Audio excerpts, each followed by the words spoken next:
IMA కూడా తర్వాత పాకిస్తాన్‌కి $25,000 కోట్లు దాదాపుగా లోన్ ఇచ్చినట్టు తెలుస్తా ఉంది.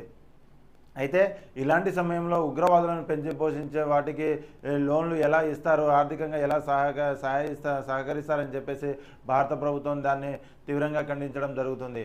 అయితే ఇక మొత్తానికి యుద్ధం జరిగే ఒక అవకాశాలు ఉంటే మాత్రం ఖచ్చితంగా దాదాపుగా ఎవరెవరైతే ఉన్నారో రిటైర్డ్ కావచ్చు, తర్వాత సెలవుల్లో ఉన్న వాళ్ళు కావచ్చు, ప్రతి ఒక్కరిని తర్వాత టెరిటోరియల్ కావచ్చు, ఇలా ఎవరైతే ఉన్నారో ప్రతి ఒక్కరి సేవలను వినియోగించుకోవాలని చెప్పేసి భారత ఆర్మీ ప్రయత్నిస్తున్నట్టు తెలుస్తూ ఉంది. ఇప్పటికే సెలవుల్లో ఉన్న వాళ్ళకి సెలవులన్నీ రద్దు చేసింది. సెలవులో ఉన్న వాళ్ళని అందరినీ మళ్ళీ తిరిగి డ్యూటీలో జాయిన్ అవ్వాలని చెప్పేసి ఆదేశాలు జారీ చేసినట్టు తెలుస్తూ ఉంది.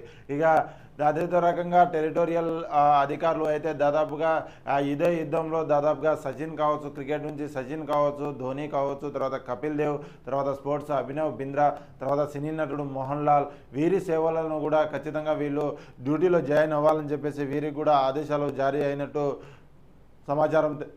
సమాచారం తెలుస్తూ ఉంది. అయితే మొత్తానికి వీళ్ళు కూడా క్రికెట్ ఆడిన వాళ్ళు, తర్వాత సినీ నటులు వీళ్ళు కూడా యుద్ధం చేస్తారా అని చెప్పేసి పలువురికి అనుమానాలు. అయితే వాళ్ళకున్న ఏదైతే హోదా ఉందో ఆ హోదాకు సంబంధించిన డ్యూటీ ఖచ్చితంగా వాళ్ళకి సంవత్సరానికి 2 నెలల పాటు ట్రైనింగ్ ఇవ్వడం జరుగుతుంది.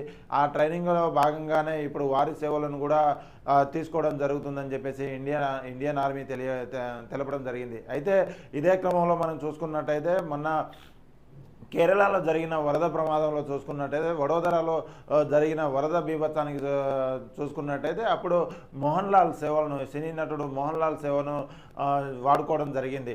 అయితే ఏ క్రమంలోనైనా ఏ విధంగానైనా వీటిని మాత్రం వీళ్ళు ప్రత్యేకంగా వేరే బిజినెస్లు కానీ ఉద్యోగాలు కానీ చేసుకోవచ్చు. కానీ ఇలాంటి సమయంలో మాత్రం ఖచ్చితంగా ఆర్మీకి వాళ్ళకి ఏదైతే హోదా ఉందో ఆ హోదాకు అనుగుణంగా ఖచ్చితంగా వాళ్ళు డ్యూటీలో జాయిన్ అవ్వాల్సిన అవసరం అయితే ఎంతైనా ఉంది.